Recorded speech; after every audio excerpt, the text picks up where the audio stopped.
तुम्हें जी जान से चाहता हूँ निधि और जी नहीं पाऊंगा तुम बिन, ऋतिक एक सांस में बोले जा रहा था। उधर निधि भी मोबाइल पर ऋतिक की आवाज सुनकर उसकी प्रेम भरी लच्छेदार बातों में इतना खो जाती कि उसे भी ऋतिक से मिलने की तड़प उसके दिल में बढ़ती जा रही थी। निधि का MBA का फाइनल ईयर था और ऋतिक का पहला ही साल था। निधि की सादगी व खूबसूरती थी ही ऐसी कि जो भी देखे बस उसे देखता ही रह जाता था।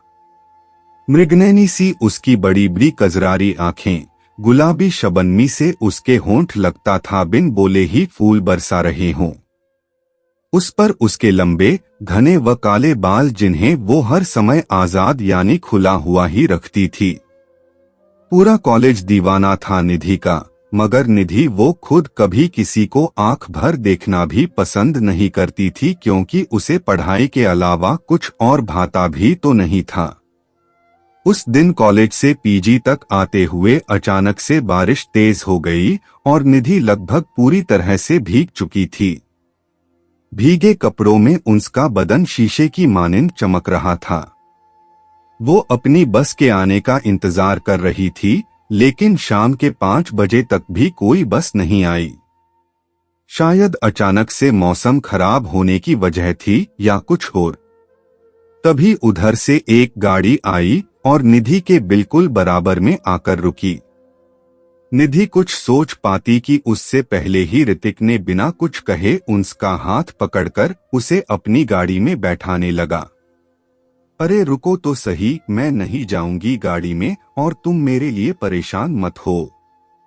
अभी बस आती ही होगी तो मैं उससे ही चली जाऊंगी।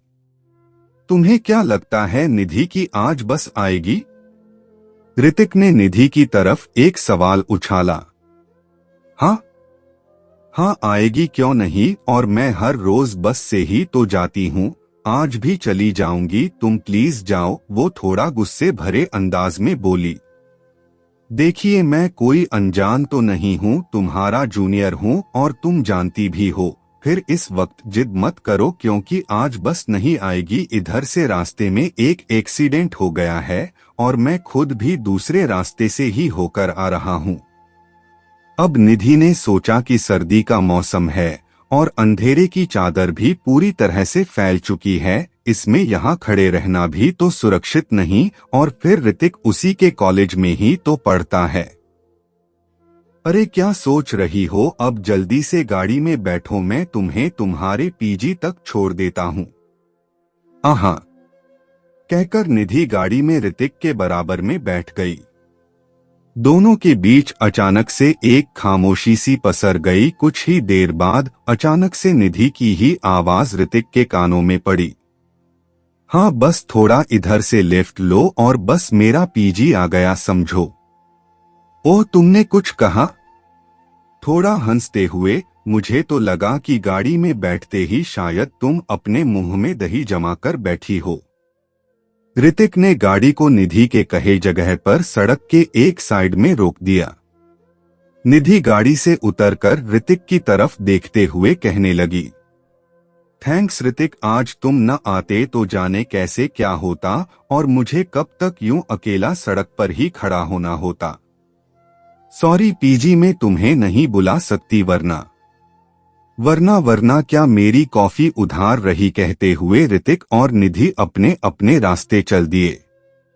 अब तो हर रोज ही ऋतिक निधि को अपने साथ गाड़ी में कॉलेज लेकर आने जाने लगा।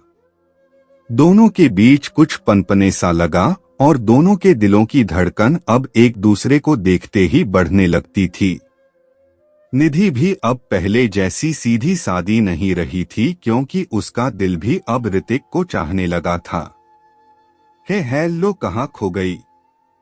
अचानक से निधि का ध्यान भंग सा हो गया। उसने ऋतिक से कहा, कहीं नहीं ऋतिक, तुमने ही तो अपना फोन होल्ड किया हुआ था। हाँ अच्छा सुनो निधि यार, यूं आखिर हम कब तक तड़पते रहेंगे? तुम्हारे PG में मैं आ नहीं सकता और कॉलेज टाइम में हम ज्यादा बात नहीं कर पाते। ऐसा करते हैं, आज संडे है और मैं आ रहा हूं तुम्हें लेने, क्यों न हम मेरे रूम पर आराम से बैठकर बातें करें? निधि ऋतिक को ना नहीं कर सकी। दोनों ऋतिक के रूम पर में आज दिन भर बातें करते रहे और खाना पीना भी। बातों बातों में कब दिन ढल गया पता ही नहीं चला और रात हो आई थी। अब पीजी भी ठीक 8 बजे बंद हो जाता है। ऋतिक कब से कह रही थी कि समय रहते मुझे छोड़ आओ, अब देखो न रात के 8 बजे गए और पीजी भी बंद हो गया होगा। मुझे बड़ी टेंशन हो रही है ऋतिक। अरे टेंशन क्यों लेती हो, कल सुबह ही चलते हैं न। उस रात निधि और ऋतिक दोनों ही ऋतिक के रूम में थे, एक ही बिस्तर पर। निधि फिक्र और घबराहट के मारे सो नहीं पा रही थी। आखिर नींद ने उसकी आंखों में डेरा जमा ही लिया और वो बेसुध हो सो गई। तभी ऋतिक की आंख खुल गई और वो निधि को देखकर खुद को रोक नहीं पाया और उसके बहुत करीब आकर उसे अपनी बाहों में भर लिया। निधि भी खुद को रोक नहीं पाई। अधजगी सी निधि भी कब उसके आगोश में समा गई पता ही नहीं चला। दोनों अब एक दूसरे में खो गए। सुबह दोनों ही एक दूसरे से नजर नहीं मिला पा रहे थे। निधि की आंखों में आंसू भर आए। आखिर ऋतिक ने ही बोलने की पहल की। निधि सुनो, गलती हम दोनों से हुई है, तुम रो मत प्लीज और कोई इस बात को जान नहीं पाएगा। थोड़ा इंतजार करो, मेरा फाइनल हो जाए फिर हम शादी कर लेंगे। हम प्यार करते हैं एक दूसरे से निधि, हमने कोई पाप नहीं किया। निधि थी कि बस रोए जा रही थी। अरे रोना बंद करो मेरी जान, तुम अब मेरी जिंदगी बन गई हो और मैं जीवन भर हर कदम पर तुम्हारा साथ निभाऊंगा। चलो अब वरना आज कॉलेज पहुंचने में भी देर हो जाएगी। निधि ने खुद को संभाला और गाड़ी में ऋतिक के साथ बैठ गई। लेकिन शायद वक्त तो कुछ और ही चाहता था। कुछ दूरी पर जाकर एक ट्रक ऋतिक की गाड़ी से टकराया और बस गाड़ी चूर चूर हो गई। साथ ही ऋतिक और निधि भी इस दुखद हादसे में बहुत दूर जा चुके थे। उस हादसे ने दोनों को एक दूसरे की बाहों में हमेशा हमेशा के लिए सुला दिया। उफ़, दोनों ने मानो 7 जन्म जी लिए हों उस एक पल में ही। आज सोचती हूँ कि क्या इतना अमर था निधि और ऋतिक का प्यार, कि दोनों पल भर साथ जिए और साथ साथ ही इस दुनिया को छोड़कर चले भी गए। दोस्तों, इसी तरह वीडियो देखने के लिए चैनल को सब्सक्राइब जरूर कर लें।